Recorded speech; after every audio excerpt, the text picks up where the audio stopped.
करेंगे which is gram negative bacilli part B. पहले हमने gram negative bacilli part A किया, उसमें हमने 4 बैक्टीरियाज पढ़े थे, E coli, Shigella dysentery, Vibrio cholera and Proteus किया था। ये 4 बैक्टीरियाज किए थे। अब हम नेक्स्ट करते हैं पार्ट बी। इसमें हमने टोटल 8 बैक्टीरियाज करने हैं।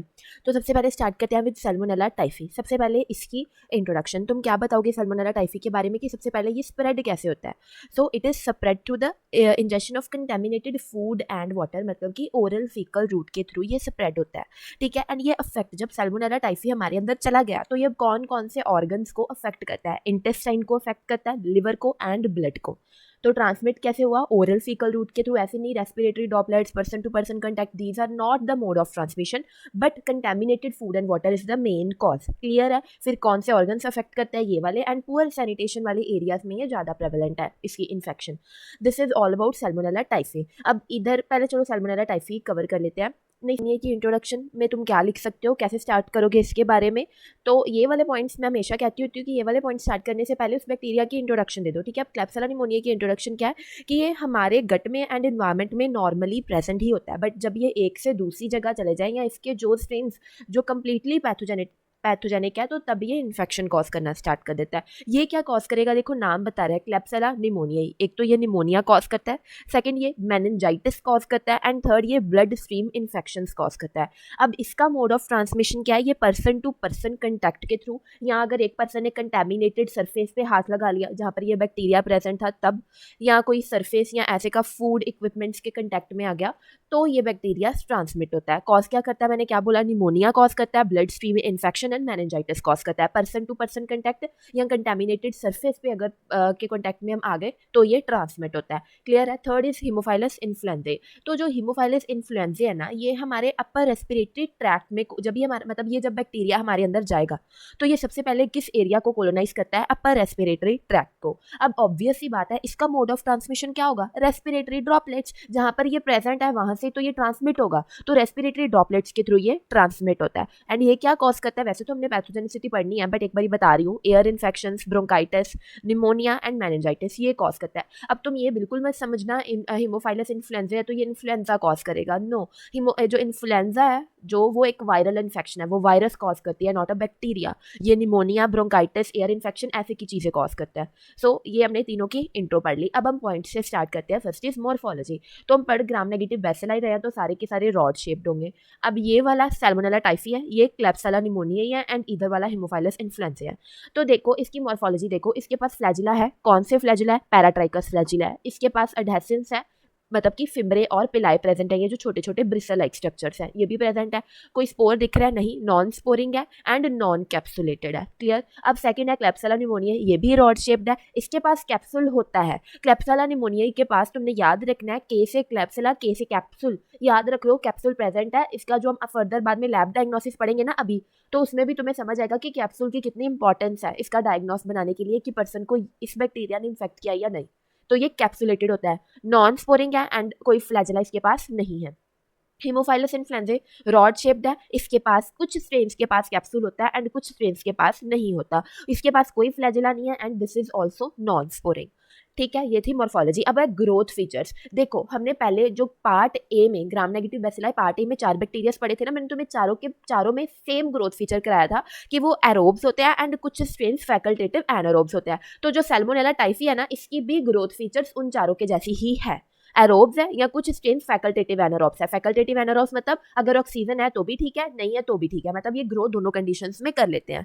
क्लियर? अब जो अगार मीडियाज हैं, कहाँ पर कौन से अगार मीडिया में ये बहुत अच्छे से ग्रोथ है, तो हम जनरली कौन से पढ़ते हैं? ब्लड अगार हो गया, न्यूट्रिएंट अगार हो गया, मैकॉन्केस अगार हो गया, ये तो जनरली सब में कॉमन ही होता है। इसके अलावा अगर तुमने याद करना है तो एक ट्रिक समझ लो, या लर्न करने के लिए ना एक ट्रिक समझ लो। Salmon swims in extra salty sea. Salmon मतलब कि सैल्मोनेला टाइफी, इसमें जो एक्स्ट्रा सॉल्टी एंड सी है ना, इसके जो इनिशियल्स है ना उससे ही तुमने ये अगार याद रखनी है। तो एक्स्ट्रा के एक्स से है एक्सएल डी अगार, मतलब कि xylose lysine deoxycholate agar, and S S salty sea के एस एस से क्या है? Salmonella shigella agar. तो इसके अलावा तुम ये दोनों भी याद कर सकते हो, न्यूट्रिएंट, ब्लड एंड मैकॉन्केस, और फिर ये एक्सएलडी अगार एंड सैल्मोनेला शिगेला अगार, ये 4-5 तुम याद रख लो। फिर क्लैप्सिला निमोनिया के केस में भी नॉर्मली वही सेम ये 3 तो तुम लिख सकते हो, ब्लड अगार, मैकॉन्केस अगार, न्यूट्रिएंट अगार। इसके अलावा अगर तुमने एक और याद करना है तो उसकी ट्रिक देख लो। क्लैप्सिला निमोनिया क्लेप्सला के केस से ही तुम याद रख लो कूल, क्लेप्सला कूल। तो कौन सा कलर थोड़ा कूल इफेक्ट देता है? ब्लू कलर ना। तो इसमें जो एक अगार है that is eosin methylene blue agar, ठीक है, eosin methylene blue agar in case of klebsiella pneumoniae. उन तीनों के अलावा चौथी ये याद रख लो, हीमोफाइलस इन्फ्लुएंजा के केस में वही है, एनरिच्ड इन ब्लड अगार। ये तुम्हें क्लियर हो गया। बस इसमें याद रखने के लिए दो एक्स्ट्रा ये वाली ट्रिक लर्न कर लो, salmon swims in extra salty sea. Extra के एक्स से एक्सएलडी, सॉल्टी सी से सैल्मोनेला शिगेला अगार। फिर इसमें बाकी सेम है, क्लेप्सला के कूल मिथिलिन ब्लू कलर, फिर उसमें हीमोफाइलस इन्फ्लुएंजा में सेम है। इतने पॉइंट्स क्लियर। अब हम आगे पढ़ते हैं लैब डायग्नोसिस। अब देखो सैल्मोनेला टाइफी को अगर हमने डायग्नोस करना है तो हम कल्चर मेथड्स के थ्रू कर सकते हैं, like stool culture, clot culture, urine culture. अब तुम खुद बताओ, मैंने तुम्हें स्टार्टिंग में इंट्रोडक्शन दी थी ना कि ये बैक्टीरिया कौन कौन से ऑर्गन्स को अफेक्ट कर रहा है। मैंने तुम्हें इंटेस्टाइन बताया था, ब्लड बताया था ना, उनको अफेक्ट कर रहा है। तो अगर इंटेस्टाइन को अफेक्ट कर रहा है तो स्टूल में से हमें बैक्टीरिया का पता चल जाएगा, ठीक है। अगर ब्लड को अफेक्ट कर रहा है तो clot culture and urine culture से भी हमें बैक्टीरिया मिल जाएंगे, तो उससे हम डायग्नोसिस बना लेंगे। तो ये हो गए कल्चर मेथड्स। फिर जो बायोकेमिकल टेस्ट है ना, अब मैं तुम्हें एक चीज़ समझाना चाहती हूँ, जो मैंने बायोकेमिकल टेस्ट लिखी है ना वो इस बैक्टीरिया के लिए स्पेसिफिक नहीं है कि ये बायोकेमिकल टेस्ट इसके लिए यूज़ होता है, इनके लिए कुछ और यूज़ होगा, इसके लिए कुछ और यूज़ होगा, नहीं। ये बायोकेमिकल टेस्ट हम एक मतलब एक सीरीज ऑफ स्टेप्स है जो हम हर किसी बैक्टीरिया को मतलब कंफर्म करने के लिए यूज़ करते ही करते हैं। मतलब कि ये वाले टेस्ट हम इसके लिए भी परफॉर्म कर सकते हैं, इसके लिए भी परफॉर्म कर सकते हैं। बस जो इनका रिजल्ट आएगा ना उससे हमें आइडिया हो जाएगा कि मे बी ये बैक्टीरिया के लिए है। फॉर एग्जाम्पल देखो, अगर मैंने पहले शुगर फर्मेंटेशन टेस्ट परफॉर्म किया तो ये सैल्मोनेला टाइफी के केस में पॉजिटिव आता है। Indole production test but negative आता है, ये वाला भी पॉजिटिव आता है, ये भी पॉजिटिव होता है, एंड मिथाइल रेड टेस्ट भी पॉजिटिव होता है। तो जब ये मैंने सारे स्टेप्स परफॉर्म करवाए और मुझे पता था कि बाकी सारे पॉजिटिव होते हैं, बस सैल्मोनेला टाइफी के केस में एक यही नेगेटिव होता है, तो एटलीस्ट मुझे थोड़ा सा अभी कंफर्मेटरी नहीं हुआ बट मुझे आइडिया हो गया कि maybe this is Salmonella typhi. फिर मैं आगे दोबारा से और टेस्ट रन करवा के कंफर्म करा लूंगी कि if person is suffering with Salmonella typhi या और कोई इन्फेक्शन है। क्लियर है? तो मतलब मेरा मैंने तुम्हें क्या समझाना था कि these test are not specific only to Salmonella typhi, बस ये एक स्टेप्स है जो हम फॉलो करते हैं, ठीक है, आइडिया लगाने के लिए कि शायद ये वही बैक्टीरिया है। जो आगे ये रिजल्ट देते हैं उससे पता चलता है। तो ये वाले टेस्ट इसमें भी हम यूज करेंगे, ये वाले टेस्ट इसमें भी, और जितने भी हम बैक्टीरिया पढ़ रहे हैं ये बायोकेमिकल टेस्ट सभी में हम यूज करते हैं। सो ये बस एक प्रोसीजर होता है ये टेस्ट का कि हमने ये 1 बाय 1 ये टेस्ट हमने फॉलो करने हैं, ठीक है। बस तुम इनके नाम याद रख लो कि ये वाले बायोकेमिकल टेस्ट हम परफॉर्म करते हैं। यही नहीं है, इसके अलावा कैटालेस टेस्ट, ऑक्सीडेस टेस्ट, ये सारे टेस्ट भी होते हैं, ठीक है। इनको बस तुमने नाम याद रखना है। किसमें अगर इसके केस में अगर तुम लर्न कर सकते हो तो कर लो कि ये पॉजिटिव आते हैं सारे के सारे, सैल्मोनेला टाइफी के केस में only this one is negative, ठीक है। एंड फिर आते हैं सीरोलॉजिकल टेस्ट। उसमें क्या आता है, स्लाइड अग्लूटिनेशन, जो हमने लैब्स में भी देखा है कि टाइफॉइड को डिटेक्ट करने के लिए हम स्लाइड अग्लूटिनेशन टेस्ट परफॉर्म करते हैं। इसके अलावा विडाल टेस्ट कि अगर मैट फॉर्मेशन हो रही है तो टेस्ट पॉजिटिव है, वो वाला, एंड एलाइसा टेस्ट। क्लियर है? फिर आता है इसके केस में क्लेप्सला निमोनिया के केस में। अब इंडिया इंक स्टेनिंग इसमें पहला मेथड है। इंडिया इंक स्टेनिंग में क्या होता है, पीछे हम डाई यूज़ करते हैं, इंडिया एक स्टेन, ये वाली हम डाई यूज़ करते हैं, स्टेन यूज़ करते हैं। तो ये क्या करती है, जो स्लाइड का सारा बैकग्राउंड होगा ना उसको पूरा कंप्लीट ब्लैक कलर कर देगा। बस जो हम माइक्रोस्कोप के के अंदर जब हम इसको देखेंगे ना तो हमें बैक्टीरियल कैप्सूल अलग से दिखाई देंगे। बैकग्राउंड ब्लैक होगा पर कैप्सूल हमें अच्छे से अलग सेपरेट डिस्टिंग्विश हुए दिखाई देंगे, ठीक है। तो ऐसे इंडिया इंक स्टेनिंग का से हमें पता चल जाएगा कि दिस इज क्लेप्सला निमोनिया। क्यों? क्योंकि इसके पास, मैंने तुम्हें बताया था कि इसके पास कैप्सूल होता है, and this is the most in common form या सबसे जो इम्पॉर्टेंट फॉर्म ऑफ बैक्टीरिया है जिसके पास कैप्सूल है। Well known, this is the most well known form of capsulated bacteria. तो इससे एटलीस्ट हमें आइडिया हो जाएगा कि maybe this bacteria is klebsiella pneumonia. तो इंडिया इंक स्टेनिंग में क्योंकि हमें कैप्सूल दिख जाएगा इसलिए हमें दिस इज नॉट, अगेन मैं कह रही हूँ, this is not a confirmatory test, but क्योंकि हमें पता है कि klebsiella pneumonia is the most well known form which is capsulated, तो आइडिया मिल जाएगा थ्रू इंडिया इंक स्टेनिंग। क्योंकि इंडिया इंक स्टेनिंग में बैकग्राउंड ब्लैक हो जाता है एंड जो कैप्सूल है वो हमें माइक्रोस्कोप के अंदर बिल्कुल डिस्टिंग्विश, डिफरेंशिएटेड इजिली दिखते हैं। फिर आता है स्ट्रिंग टेस्ट, सेकंड आता है स्ट्रिंग टेस्ट। अब इसकी पिक्चर देखो, ऐसे करके जब हम इनोक्यूलम के थ्रू थोड़ा जो कॉलोनी है उसको ऐसे स्ट्रेच करेंगे ना तो पूरी एक स्ट्रिंग फॉर्म होगी। एंड अगर वो स्ट्रिंग मोर देन 5 मिलीमीटर की है तो this is confirmatory that the bacteria is klebsiella pneumonia, क्योंकि this is the primary characteristic of this bacteria only, ठीक है। तो स्ट्रिंग टेस्ट किसमें, जो प्राइमरी है दैट इज क्लेप्सला निमोनिया। फिर आता है बायोकेमिकल टेस्ट, यही सारे हैं बट जो रिजल्ट है वो डिफरेंट हो जाएगा, तो वो सारे ऐसे याद करने की कोशिश मत करना। सिर्फ बायोकेमिकल टेस्ट जो हैं उनका जो नेम है तो मैं लिस्ट कर देना। बस इसके केस में इवैल्यूएशन डिफरेंट आएगी, कोई पॉजिटिव आएगा कोई नेगेटिव आएगा अगेन। फिर है हीमोफाइलस इन्फ्लुएंजाe। तो इसमें मैंने पहले लिखा है gram staining. Actually gram staining तो तुम सब में ही कर सकते हो, क्योंकि इसमें तुम्हें पता है ये ग्राम नेगेटिव है, तो ग्राम स्टेनिंग टेस्ट तो नेगेटिव ही आएगा, तो ये तुम इसमें भी ऐड कर सकते थे, इसमें भी। फिर सैंपल कल्चर करेंगे। अब हीमोफाइलस इन्फ्लुएंजाe अपर रेस्पिरेटरी ट्रैक्ट को कोलोनाइज करता है, तो हम स्पूटम कल्चर करवा सकते हैं। इसमें सैंपल कल्चर में तुम स्पूटम कल्चर ऐड कर सकते हो। फिर biochemical method, again all these test, और इसके अलावा ये 2 टेस्ट भी तुम ऐड कर सकते हो, ठीक है। इसमें भी ये तुम 2 टेस्ट ऐड कर सकते थे, ये सारे लिख के। फिर कैटालिस एंड ऑक्सीडेज टेस्ट, ठीक है, ये मैंने तुम्हें 2 एक्स्ट्रा और बताया। एंड शुगर फर्मेंटेशन टेस्ट भी हमने यहाँ पर देखा ही है। फिर अब सीरोलॉजिकल टेस्ट में इसमें फर्स्ट इज अग्लूटिनेशन टेस्ट। तो जब हम स्लाइड अग्लूटिनेशन परफॉर्म करेंगे तो वहाँ पर क्लम्पिंग हो जाएगी, मतलब टेस्ट पॉजिटिव आएगा in case of haemophilus influenzae. Second is PCR, polymerase chain reaction. तो ये किस चीज़ में डिटेक्ट करने में हेल्प करती है?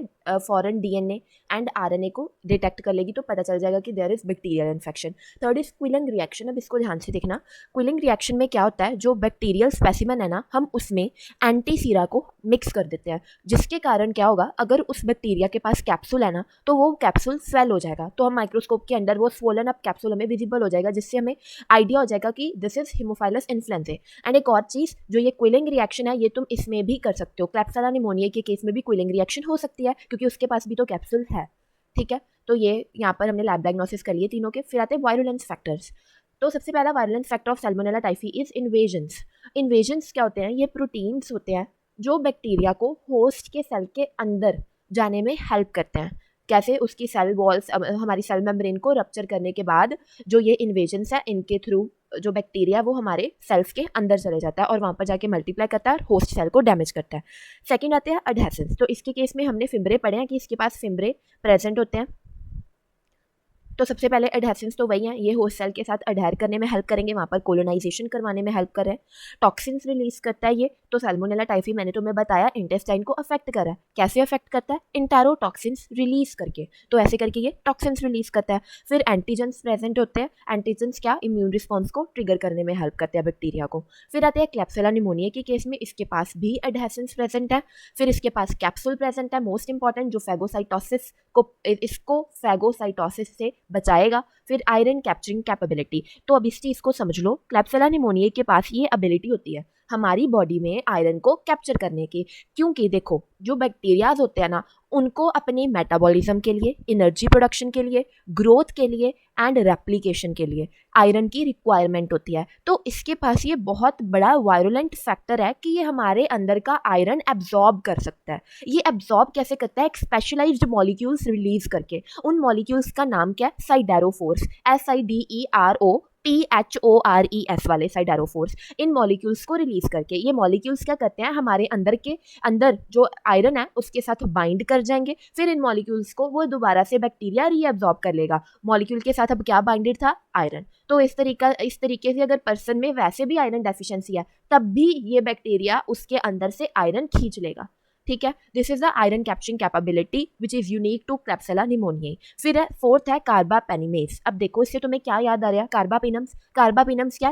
अ क्लास ऑफ एंटीबायोटिक्स, जिनको हम लास्ट रिजॉर्ट एंटीबायोटिक्स भी कहते हैं, कि अगर कोई एंटीबायोटिक काम नहीं कर रहा तो लास्ट में कार्बापिनम्स हम दे सकते हैं। बट क्लैप्सिला निमोनिया क्या करता है? उसने कार्बापेनिमेज एंजाइम रिलीज करना स्टार्ट करता है, जो कि उस एंटीबायोटिक के अगेंस्ट भी रेजिस्टेंट बना देता है। इतना स्ट्रॉन्ग एंटीबायोटिक जिसको हम लास्ट रिजॉर्ट समझते हैं, इवन उसके अगेंस्ट भी होस्ट को रेजिस्टेंट बना देगा कि वो भी एंटीबायोटिक काम ना करे।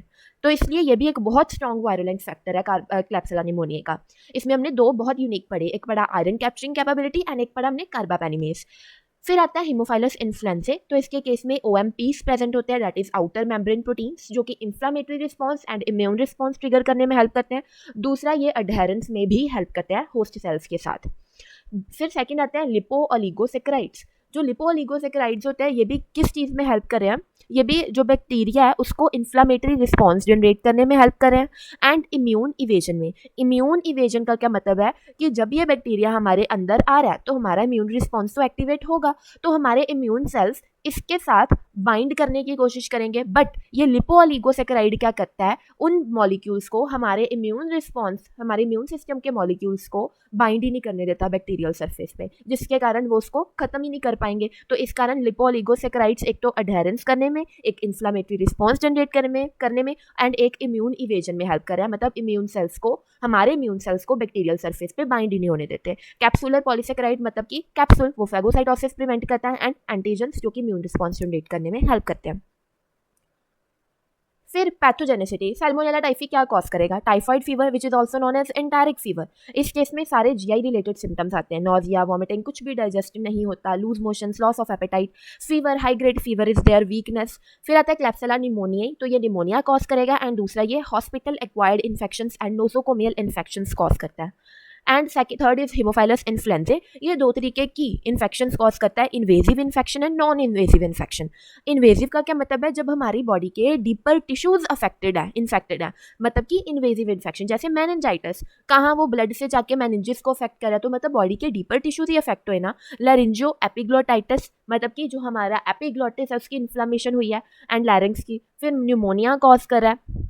नॉन इन्वेजिव इन्फेक्शन मतलब कि डीपर टिश्यूज अफेक्टेड नहीं हुए, ऊपर ऊपर ही है, जैसे कि अपर रेस्पिरेटरी ट्रैक में ये ब्रोंकाइटिस कॉज कर रहा है, and middle air infection like otitis media. ये तुम याद कर लेना, ये तो वैसे इजी थे। ट्रीटमेंट एंड प्रिवेंशन में ये तुम्हें एंटीबायोटिक्स एक्चुअली याद करने पड़ेंगे।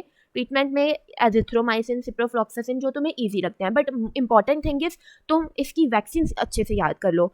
सैल्मोनेला टाइफी के केस में oral TY21A vaccine, and second कौन सी है, एक तो ये वाली वैक्सीन है TY21A वैक्सीन, दूसरी है injectable VI capsular polysaccharide vaccine, एक ये। एंड दूसरा मैंने तुम्हें बताया था ये कंटामिनेटेड फूड एंड वाटर के थ्रू फैलता है, तो प्रिकॉशंस लेनी है like hygienic water, food and environment. ये दो वैक्सीन याद कर लो, इंपॉर्टेंट ये है। अब क्लैप्सिला निमोनिया के केस में एंटीबायोटिक्स कौन से है, टीजीसाइक्लिन याद कर लो, अमीनोग्लाइकोसाइड्स याद कर लो, एंड पॉलीमिक्सिन कर लो। प्रिवेंशन क्या है, क्योंकि ये हॉस्पिटल एक्वायर्ड इन्फेक्शन कॉज कर रहा है, तो hospital precautions like proper aseptic techniques should be used. इसमें भी ट्रीटमेंट क्या है, ये वाले antibiotics, and the important thing is vaccine. तो हिमोफाइलस इन्फ्लुएंजा के केस में हम प्रोफाइलैक्टिक वैक्सीन कौन सी देते हैं, हिमोफाइलस इन्फ्लुएंजा टाइप बी वैक्सीन। ये तो नाम जैसी है, तो ये तो याद हो ही जाएगी, HIV vaccine, that is haemophilus influenza type B vaccine. Main इसमें जो तुम याद करोगे दैट इज वैक्सीन एंड जो प्रिकॉशंस हैं। एंटीबायोटिक्स जो मैं तुम्हें हमेशा कहती होती हूँ, जो ब्रॉड स्पेक्ट्रम वाली एंटीबायोटिक्स है, तुम उनको याद कर सकते हो।